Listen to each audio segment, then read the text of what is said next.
Alright, we have come to the end of Miss Marble's week, or as it would probably be better known, Rouge Week, because she has been in all but one of them.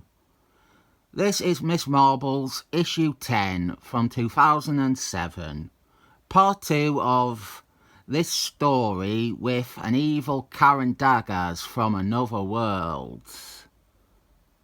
It's good. If you missed part 1, Miss Marbles, Karen Daggers, and Rouge have encountered an alternative reality Miss Marbles, who isn't very nice and is still an alkie. If you were hanging on in suspense after last issue, it turns out that the real Karen Daggers isn't dead. I think now is the time to explain what the double is wearing. Miss Marbles started wearing armour in John Jeffries's shite run on Avengers because the artist felt like it. There's no reason at all for this character to wear armour.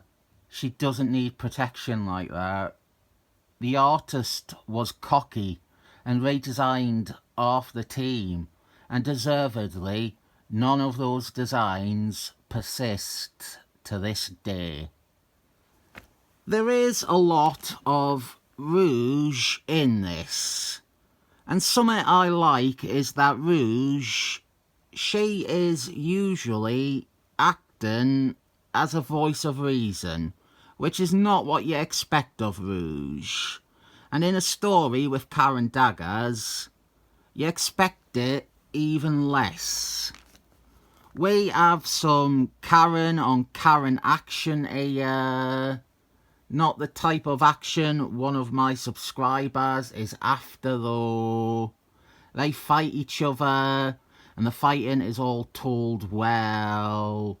We have art by Ringus from the Beatles, and some more of Rouge's fire powers. And now, if I were to ask you if you know why she has fire powers, you could answer, because I told you yesterday. In fact, having realised this bit here displays the fire powers better than anything else in the story did. It would have been fine for me to do the two-part story and just wait until now to explain the fire powers. Could have spent all of part 1 explaining Karen Daggers and Rouge. I will explain what Rouge is wearing, because there was a gaffe made with that in this series.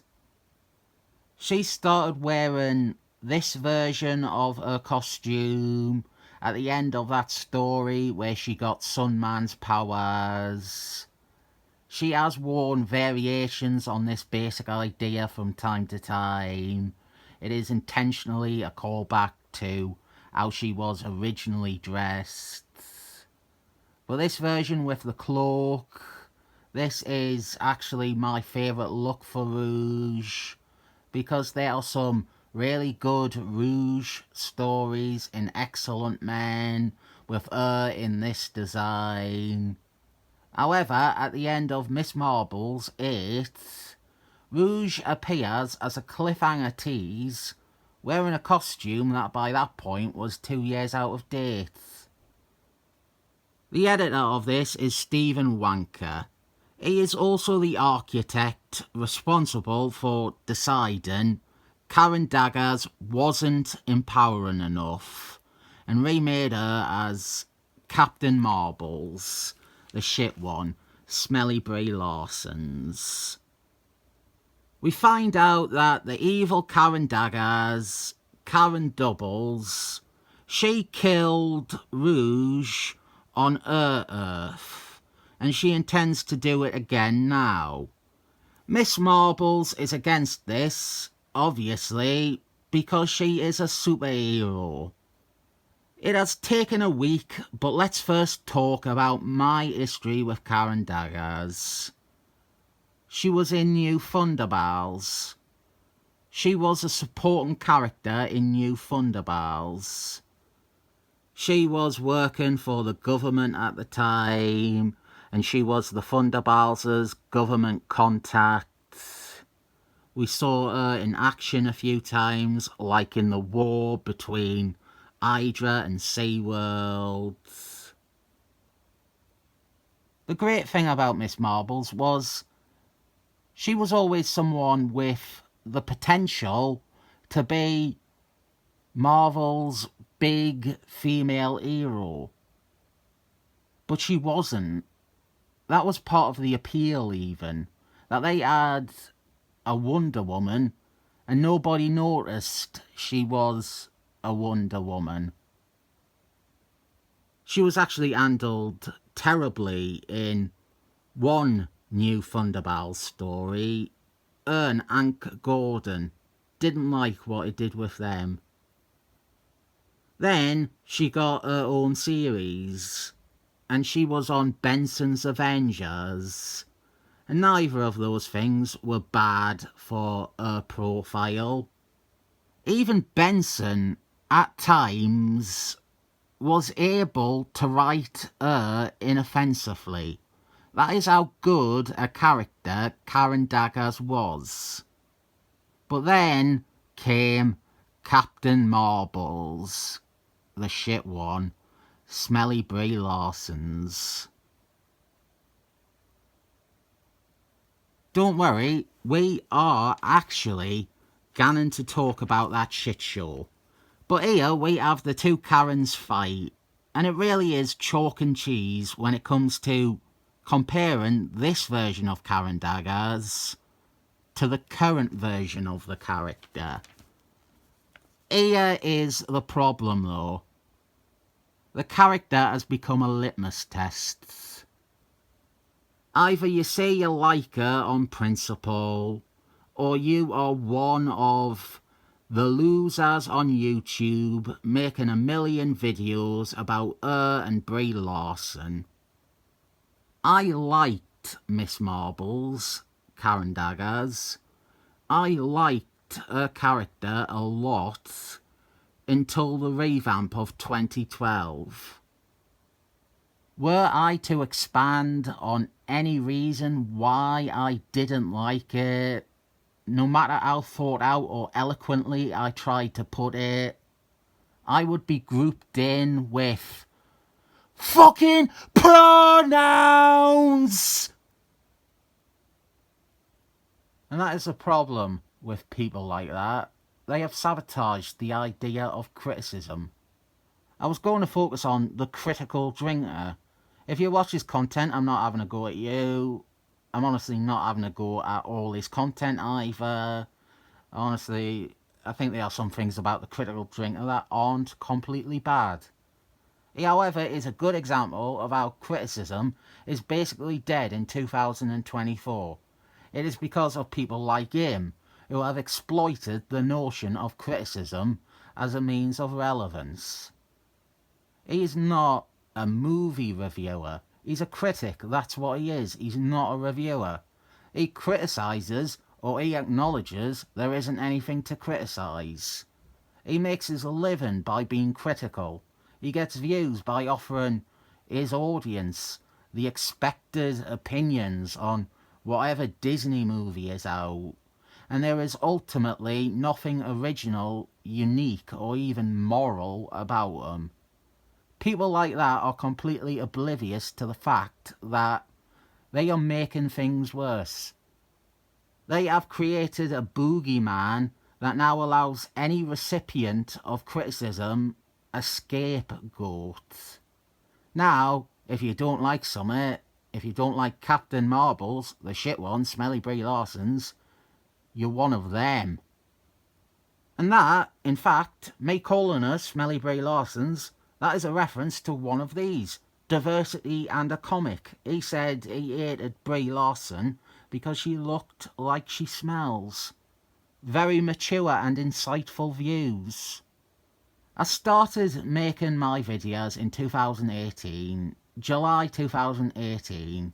At that point I had just broken up with a girl and I wanted something to constructively take my mind off dwelling on that.